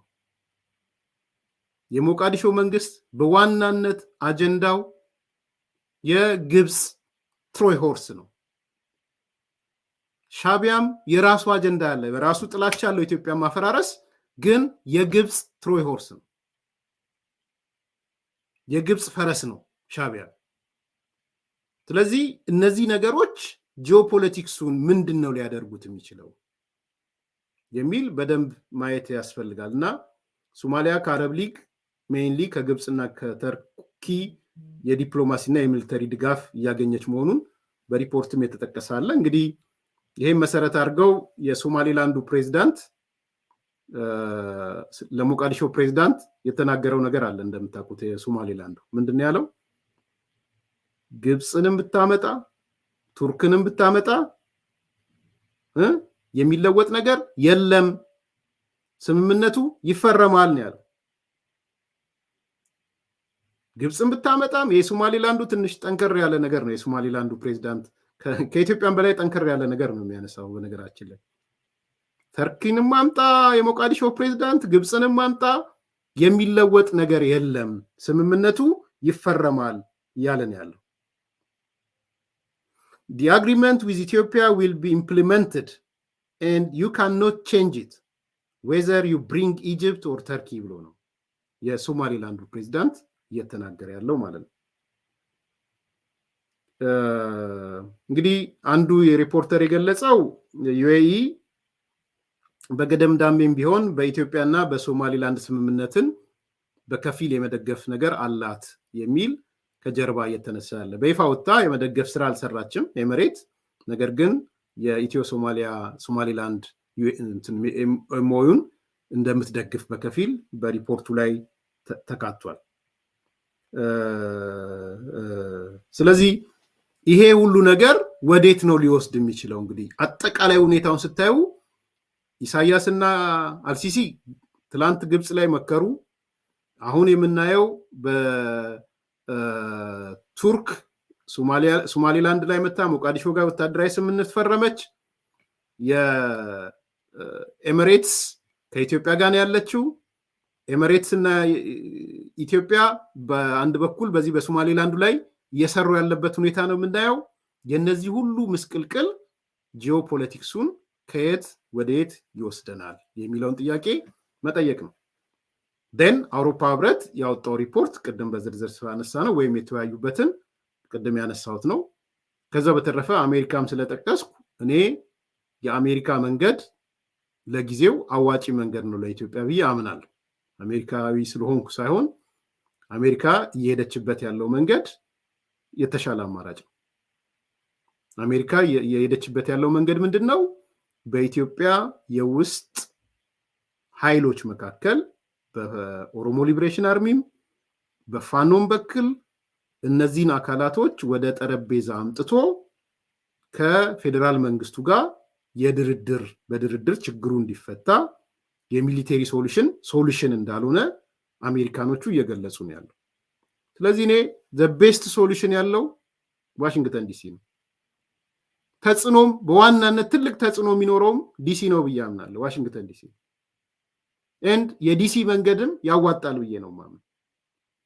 ለኢትዮጵያ መውጫ መንገዱ ዋናው መውጫ መንገድ የዲሲ የስቴት ዲፓርትመንት መንገድ እና አምባሳደር መንገድ ነው፣ ማይካመር መንገድ ነው። ያ መንገድን ካልተከተልን የውስጡ ችግር እስካልተፈታ ድረስ የውጮቹ የውስጡን ወደ መጠቀም ይሄዳሉ። የውጮቹ ግብጽም እንበላት ኤርትራ አማጽያኑን ወደ መጠቀም ይሄዳሉ። then we don't know about Turkey ጥቅሟ በጣም እያዘነበለ ወደ ሞቃዲሾ ከሄደና ኮስት ቤኔፊት ሰርታ የሞቃዲሾ ከተሻላት የጅቡቲው ጋም እየሄደች ነው ተመሳሳይ ነገር ከተሻላት ትላንት ሶቪየት ህብረት ሞቃዲሾ ላይ እንዳደረገችው ቱርክም ኢትዮጵያን የመክዳት ነገር ሊኖራት ይችላል በብዙ ምክንያቶች። ስለዚህ እኔ የመፍትሄው ብቸኛው መፍትሄ ማጠቃለያ ነው። የኢትዮጵያ ያላት ብቸኛ መፍትሄ የአሜሪካን መንገድ ነው፣ የዋሽንግተን ዲሲ መንገድ ነው፣ የማይካመር መንገድ ነው። ያ የማይካመር መንገድ ጠረጴዛ ላይ ተቀምጦ የውስጥ ችግርን መፍታት መደራደር ነው። የውስጥ ችግራችንን ከፈታን የውጭ ነገር ብዙ የሚያስቸግር አይደለም። ያን ለመፍታት ግን ቅንነት ይፈልጋል፣ ዝግጁነት ይፈልጋል። አገዛዙን ማጭበርበሩን ማቆም አለበት።